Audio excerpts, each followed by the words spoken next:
नमस्कार। उत्तर प्रदेश के प्रयागराज में साधु संन्यासों की दुनिया ही अलग है।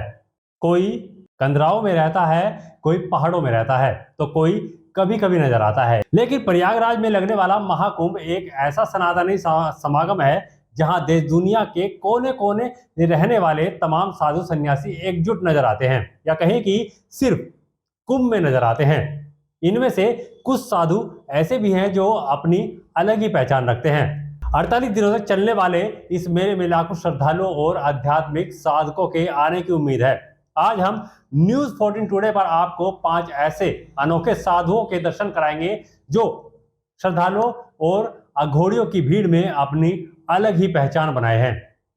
इस भीड़ में उबड़ने के साथ साथ ही असम के एक साधु आकर्षक का केंद्र बन गए। सबसे पहले बात करेंगे रुद्राक्ष वाले बाबा की। ये है रुद्राक्ष वाले बाबा, जिस पर 1.25 लाख रुद्राक्ष और 45 किलो वजन, जिन्हें 2.5 साल की उम्र में ही मां ने कर दिया था दान। जी हां, वो हैं गीतानंद महाराज। गीतानंद महाराज के माता पिता को संतान नहीं हुई थी। उस वक्त गांव में गुरु महाराज आते थे। उनके आशीर्वाद से उनके माता पिता को 3 संतान हुई। ये पहले से ही तय हो चुका था कि बीच वाली संतान को माता पिता गुरु महाराज को दे देंगे। दूसरी संतान गीतानंद महाराज थे। इसलिए जब गीतानंद महाराज 2.5 साल की उम्र में आ चुके थे तो उनकी मां ने उन्हें गुरु महाराज को सौंप दिया था। तब से वह कभी घर नहीं गए। अपनी यह कहानी सन्यासी गीतानंद महाराज खुद बताते हैं कि वह अपने सिर पर 1.25 लाख रुद्राक्ष धारण किए हैं, जिनका वजन करीब 45 किलो है। उनकी यह हठयोग तपस्या महाकुंभ मेले में आकर्षण का केंद्र बनी है। सिर पर 2.5 लाख छोटे बड़े और दुनिया के हर किस्म का रुद्राक्ष धारण करने वाले गीतानंद महाराज का जन्म 1987 में पंजाब के कोट का पूर्वा गांव में हुआ था। इस जन्म के पीछे की एक कहानी है। असल में गीतानंद महाराज के माता पिता को शादी के करीब 5 साल तक कोई संतान नहीं हुई। आसपास इलाज करवाया लेकिन कोई भी फायदा नहीं मिला। उस वक्त गांव में श्री शंभू पंचदशनाथ आह्वान अखाड़े के सन्यासी आया करते थे। गीतानंद का परिवार भी गुरुओं की कथा सुनने वहां पर जाया करता था। परिवार ने एक बाबा को अपना गुरु बना लिया। उनसे दीक्षा ली। 1 साल बाद गीतानंद के माता पिता को पहली संतान हुई। उसके बाद दूसरी संतान के रूप में गीतानंद का जन्म हुआ। गीतानंद के जन्म के 2 साल बाद एक और बच्चे को जन्म दिया। देखो, प्रथम जो होता है साधु होता है तपस्या करने के लिए। ये हमारी तपस्या है, 12 साल की तपस्या है। ये शंकर भगवान को रुद्राक्ष जो है बहुत प्यारे है। 11वां इसका विवरण दे रखा है शिव महापुराण में कि 11वां जो रुद्र है वो रुद्राक्ष का शंकर भगवान का प्यारा है। मेरा 12 साल की तपस्या है। डेली के 12 घंटे और 12 साल की तपस्या है। आज मेरे को इलाहाबाद अर्धकुंभ से मैंने स्टार्ट करी थी और इलाहाबाद आने वाले अर्धकुंभ में पूर्ण होगी। आज मेरे को 6 साल हो गए। 6 साल बाकी है। रोज कितने घंटे आप? 12 घंटे।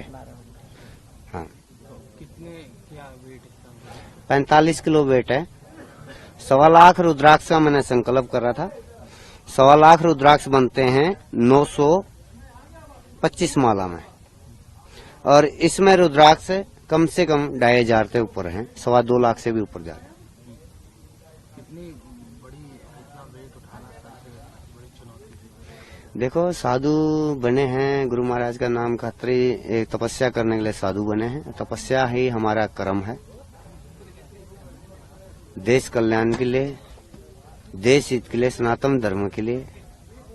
और सनातन धर्म के फूल हम लोग हैं, उनके बच्चे हैं, तो उनमें हमारा कर्तव्य तपस्या का है। कुछ उसके पीछे मकसद है आपका? 12 साल राष्ट्र हित और सनातन धर्म हित के लिए हमारी तपस्या, यही संकल्प है।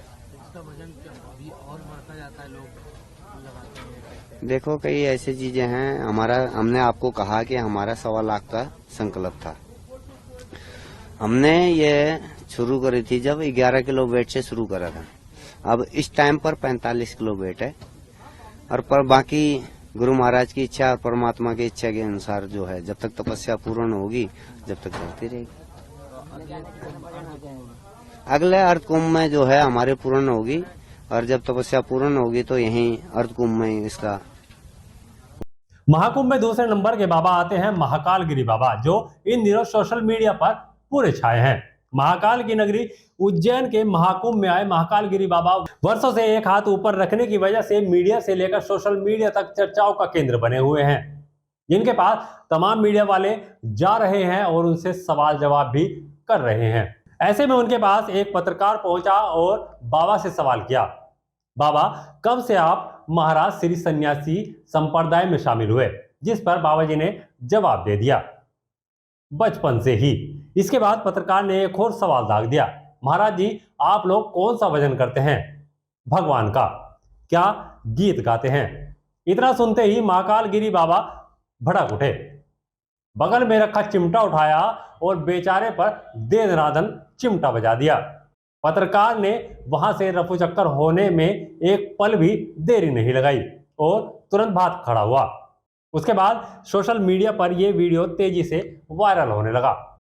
कब से महाराज जी आप जो है सन्यासी संप्रदाय में शामिल हुए?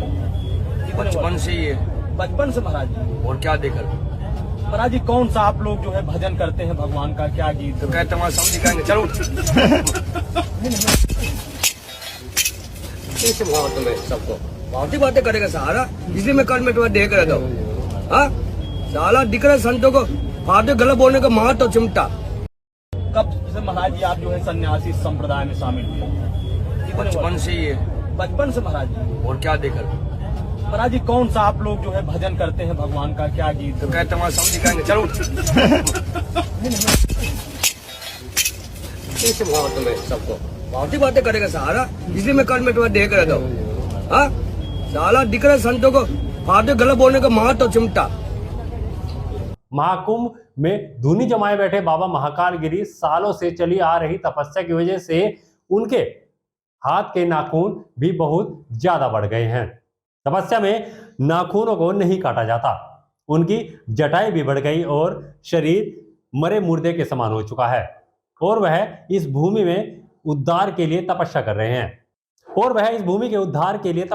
हैं धर्म की रक्षा के लिए उन्होंने शरीर का त्याग कर दिया। वो अपनी साधना भक्ति में ही लगे रहते हैं। बाबा की साधना की वजह से कई लोग उन्हें हठयोगी भी कहते हैं, तो कोई उन्हें हाथ वाले बाबा या नाखून वाले बाबा कहकर बुलाता है। अब उन्हें इसी तरह रहने की आदत पड़ गई। अगर वो कहीं भी जाते हैं तो वो इसी तरह रहते हैं। वो बहुत कम ही गाड़ी में चलते हैं। एक जगह से दूसरे जगह पर जाने के लिए वे पैदल यात्रा करते हैं। महाकुंभ में तीसरे नंबर पर आते हैं अनाज वाले बाबा।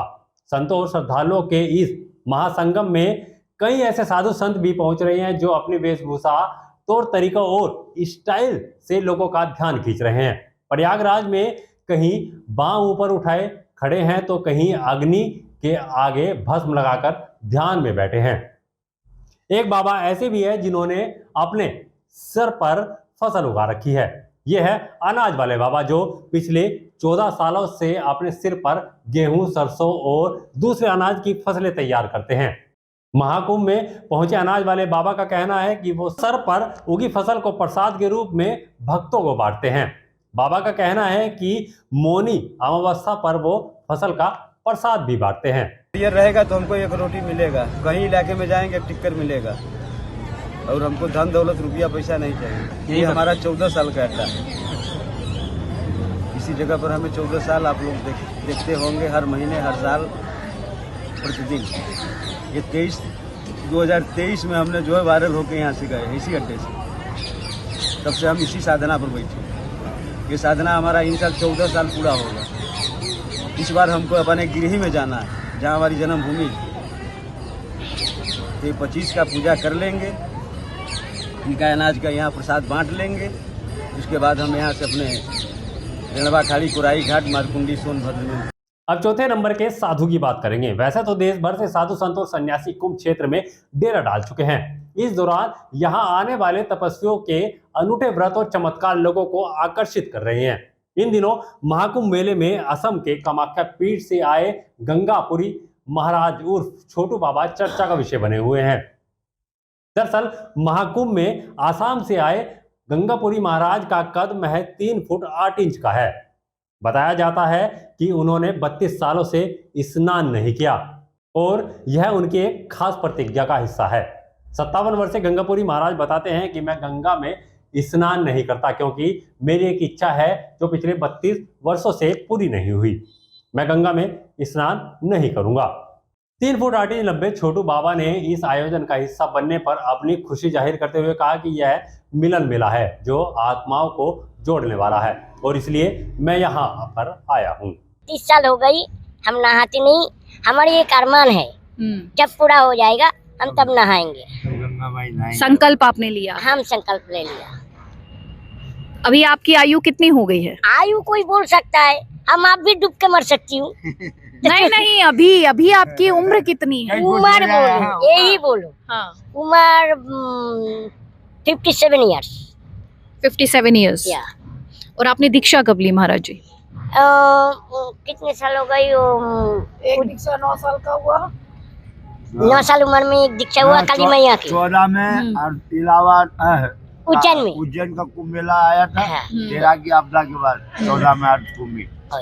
अब महाकुंभ में 5वें नंबर के बाबा पहुंचते हैं जिनका नाम चाबी वाले बाबा के नाम से भी जाना जाता है। दरअसल आस्था की नगरी प्रयागराज में 12 साल बाद महाकुंभ 2025 में देश के कोने कोने से साधु संतों का यहां पर पहुंचना लगातार जारी है। वहीं यहां पर हरिश्चंद्र विश्वकर्मा कबीरा नाम के बाबा चर्चा का विषय बने हुए हैं जो चाबी वाले बाबा के नाम से भी मशहूर हैं। बाबा अपने साथ 20 किलो की चाबी साथ लेकर चलते हैं। उन्होंने भव्य धार्मिक आयोजन के लिए सरकार की तारीफ भी की है। दुनिया का सबसे बड़ा धार्मिक आयोजन 13 जनवरी से 26 फरवरी तक किया जाएगा। यहाँ पर एक चाबी वाले बाबा 20 किलो की चाबी लेकर यात्रा कर महाकुंभ में पहुंचे हैं और उन्होंने इस चाबी को राम नाम की चाबी बताया है। उत्तर प्रदेश के रायबरेली के रहने वाले बाबा ने 16 साल की उम्र में ही घर को त्याग दिया था। और चाबी वाले बाबा ये भी बताते हैं कि उनके माता पिता साधु थे जिन्होंने उनका नाम हरिश्चंद्र रखा था। उस नाम को जीने के लिए उन्होंने यात्रा शुरू की। हरिश्चंद्र ने हमें राह दिखाई थी। मैं उनका राही हूँ। भारत और भारतीय का सच्चा सिपाही होने के नाते बचपन में ही मैंने घर छोड़ दिया था।